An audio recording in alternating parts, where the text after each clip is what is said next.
Hello అండి. ఇక్కడ మా ఇంటి ఎదురుగా జామకాయ చెట్టు ఉందనమాట. సో, అక్కడైతే మా వారు 3 జామకాయలైతే కోసి నాకిచ్చారు. అయితే ఆ జామకాయలు చూడడానికి చాలా ఫ్రెష్‌గా ఉన్నాయి. భలే ఉన్నాయి అసలు చూస్తానికి. దీనికంటే ముందు ఒక పచ్చికాయ తింటే స్వీట్‌నెస్ భలే ఉంది. అందుకని చెప్పేసి మా వారికి చెప్పాను మళ్ళీ కోసి ఇవ్వమనంటే ఈ 3 ఇచ్చారు.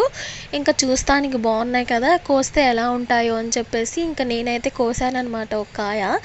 ఇంకా కోస్తే దాంట్లో అయితే అసలు పురుగులు కనిపించాయి. ఇంకా అవి కనిపించగానే అబ్బా! బావుంది చూస్తానికి కానీ పురుగులున్నాయని చెప్పేసి ఒకటి పడేశాను.